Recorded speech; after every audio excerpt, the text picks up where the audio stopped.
आएगा तुमको। तो चलिए मैं क्वेश्चन करवाता हूं आपको। If a vector is equals to i के प्लस जे के and b vector equals to ik plus jk plus kk, and I say to you then find unit vector which is perpendicular to a vector and b vector both। Means मुझे ऐसा unit vector चाहिए जो a vector और b vector दोनों के perpendicular हो। और फिर एक और क्वेश्चन जिस पर लगातार स्टूडेंट प्रॉब्लम फेस करते हैं, वेक्टर हुज मैग्नीट्यूड इज 5। मुझे ऐसा वेक्टर चाहिए जिसका मैग्नीट्यूड कितना हो 5। Vector whose magnitude is 5 and which is perpendicular to a vector and b vector both। तो दो मीन्स जिससे कहते हैं ना कि दोनों पार्ट जब कवर करेंगे तो आपको पता लग जाएगा कि क्रॉस प्रोडक्ट का बेसिक मीनिंग क्या है और कितना इंपॉर्टेंट है क्रॉस प्रोडक्ट। तो a वेक्टर आपको गिवन है और उसमें आपको पता है it is 1ik plus 1jk plus 0kk। B vector आपको नोन है और पूछा है कि एक तो यूनिट वेक्टर निकालिए जो दोनों के परपेंडिकुलर हो। It is perpendicular to A vector as well as B vector, ऐसा मुझे यूनिट वेक्टर चाहिए। और एक वेक्टर ऐसा भी चाहिए जिसका मैग्नीट्यूड कितना हो 5 और जो ए वेक्टर और बी वेक्टर के परपेंडिकुलर हो। पहले मैं आपको कंसेप्ट समझा देता हूँ और ये बहुत आसान है, लेकिन कंसेप्ट समझने के बाद आसान है, इसीलिए मैंने एनसीईआरटी एक्सक्लूसिव के साथ में कंसेप्ट बिल्डर वर्ड और डाला है। पहले अपने एनसीईआरटी एक्सक्लूसिव में ये वर्ड नहीं था, मैंने अभी इंट्रोड्यूस किया है, ठीक है ना। तो now we are building the concept. ये बहुत इंपॉर्टेंट सीरीज है, बहुत इंपॉर्टेंट। तो मैंने सबसे पहले कहा दैट क्रॉस प्रोडक्ट किसके इक्वल, तो आप कहेंगे sir cross product vector product है। A cross B will always be a vector quantity, so A vector cross B vector will be a C vector। और मैंने C vector को लिखा C into n cap। आप चाहें तो इसे C into C cap भी लिख सकते हैं, कोई प्रॉब्लम नहीं है किसी भी तरह की। बिकॉज आपको मालूम है कि C वेक्टर जो है वो C n cap लिखे या C C cap लिखे। मैंने जानबूझ के दोनों चीजें इसलिए बताई हैं। C वेक्टर का मैग्नीट्यूड कितना है C, ये रहा C वेक्टर। इस C वेक्टर का मैग्नीट्यूड कितना है C, और इसके डायरेक्शन में एक यूनिट वेक्टर है, either you call it as n cap और you call it as C cap. So C cap ये तो आप जानते ही हैं, C cap is the unit vector, C cap is the unit vector, C cap is the unit vector in the direction of C vector, or you call it as n cap। तो चाहे आप C cap कहें चाहे आप n cap कहें, ये क्या है, C cap और n cap are the unit vectors in the direction of C vector। दोनों एक ही चीज है, सिंबल्स अलग अलग हो जाते हैं। ये बहुत यूजुअल सिंबल है, ये लॉजिकल है, ठीक है ना। A vector is equals to magnitude of A into A cap, B vector is equals to magnitude of B into B cap. तो आपने कहा था कि C vector will be C cap, but जब A क्रॉस B है तो आप लिखते थे AB sine theta n cap. तो ये तो फॉर्मूले से मैंने ले लिया था और ये आपका लॉजिकल हो गया। बट क्लियर है कि चाहे C कैप बोलो चाहे n कैप बोलो, ये यूनिट वेक्टर है in the direction of C vector. तो आपको मालूम है कि जो ये n कैप है, क्योंकि ये A क्रॉस B की डायरेक्शन है। n cap represents n cap और C कैप दोनों क्या रिप्रेजेंट कर रहे हैं, A vector cross B vector के डायरेक्शन को रिप्रेजेंट कर रहे हैं। और आपको पता है कि A क्रॉस B की जो डायरेक्शन होती है वो A वेक्टर के भी परपेंडिकुलर होती है और B वेक्टर के भी परपेंडिकुलर होती है।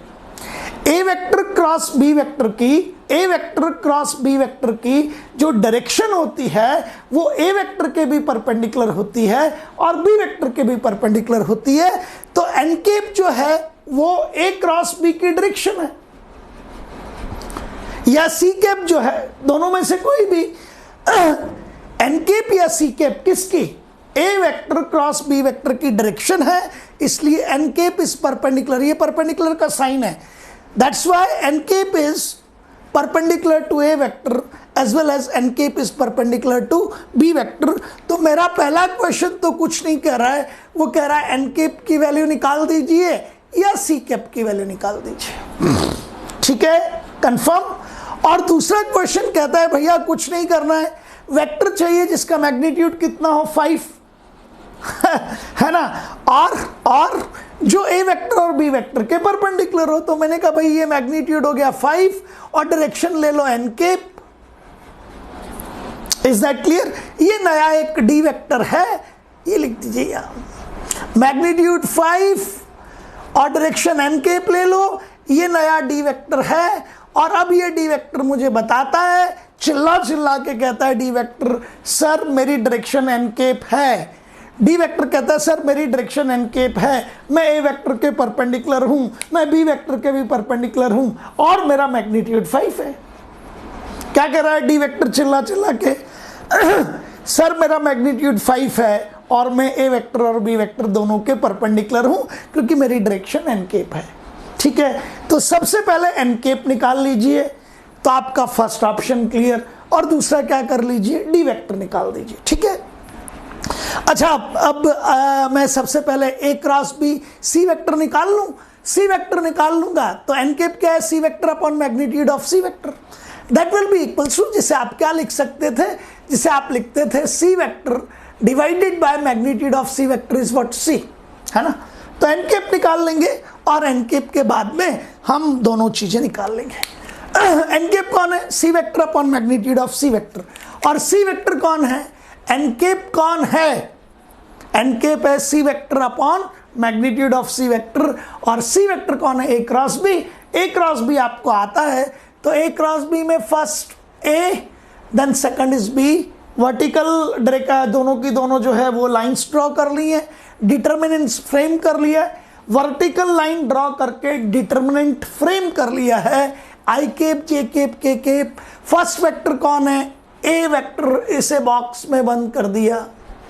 अब आई कैप जे कैप के कैप के फ्रेंड्स या मल्टीपल्स या कॉफिशिएंट, ए वेक्टर, पहले ए वेक्टर है उसको बॉक्स में बंद कर दिया, और ए वेक्टर का आई कैप का कॉफिशिएंट 1 यहां लिख दिया, ए वेक्टर का जे कैप का कॉफिशिएंट 1 यहां लिख दिया, और ए वेक्टर में के कैप का कॉफिशिएंट 0 है यहां लिख दिया।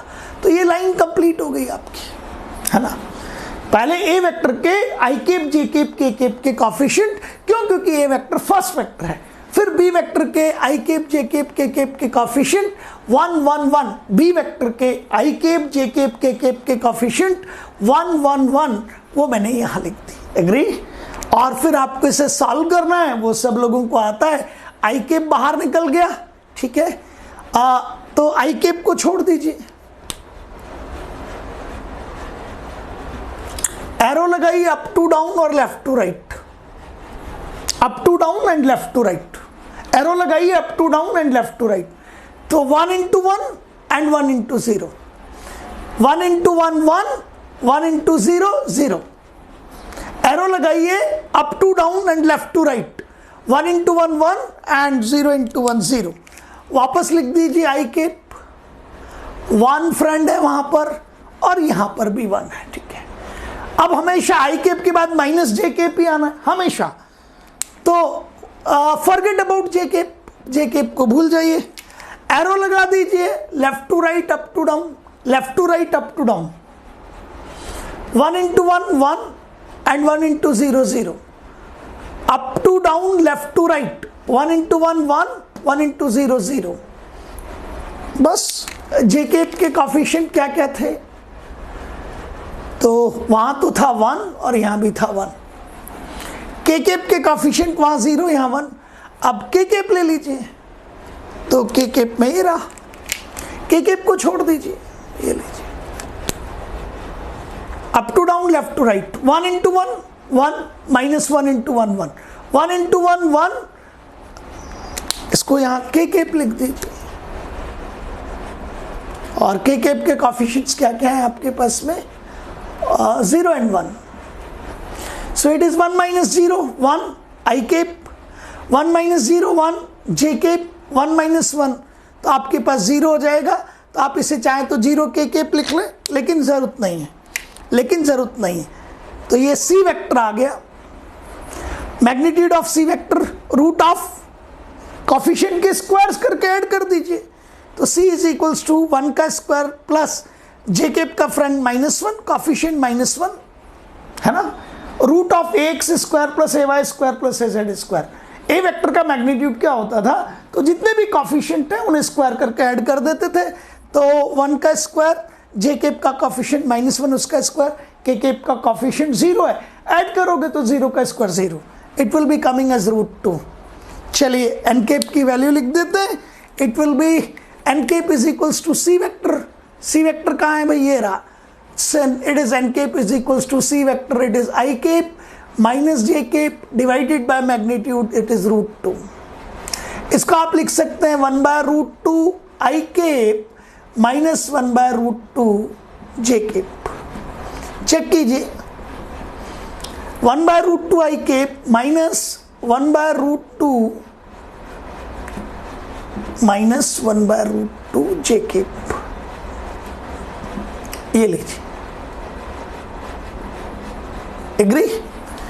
तो पहला आंसर तो आपका आ ही गया, that this is a unit vector 1/√2 I cap minus 1/√2 j cap. It is a unit vector which is perpendicular to a vector as well as b vector. और दूसरा आंसर आपका कौन है, d वेक्टर है, जिसका मैग्नीट्यूड कितना है 5, direction किसकी, एन केप की, 5 की जगह 5 लिखिए।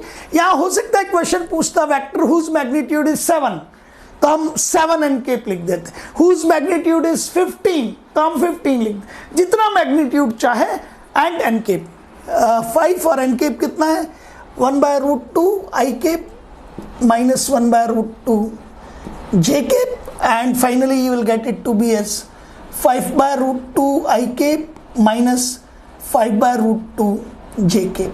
This is d vector. आपको यदि चेक करना है कि whatever we have done it is correct और नॉट, तो एन केप जो है ना वो ए वेक्टर के भी परपेंडिकुलर है और बी वेक्टर के भी परपेंडिकुलर है। तो आप कभी भी ए वेक्टर डॉट एन केप निकालेंगे, ए वेक्टर डॉट एन केप निकालेंगे, परपेंडिकुलर वेक्टर्स का डॉट प्रोडक्ट 0 आना चाहिए, नहीं आता है तो गलत हुआ है। और A N cap B vector के भी परपेंडिकुलर है, तो आप कहेंगे sir B vector dot N cap ये भी आपका 0 आएगा। चेक कर लीजिए 100% यही आएगा। और डी वेक्टर भी इन दोनों के परपेंडिकुलर है, तो ये भी चेक कर लीजिए कि D vector dot A vector will be 0 and D vector dot B vector it will also be equals to 0। ये होगा ही होगा। यदि d डॉट ए 0 नहीं आता है there is a mistake, d dot B 0 नहीं आता है देयर इज अ मिस्टेक। क्यों? क्योंकि यदि दो वेक्टर्स परपेंडिकुलर हैं तो उनका डॉट प्रोडक्ट तो 0 आना ही आना चाहिए। तो आप क्वेश्चन को सॉल्व कीजिए, हाथों हाथ चेक कर लीजिए दैट इट इज करेक्ट और नॉट, और वजह से पढ़ते रहिए और आगे बढ़ते रहिए।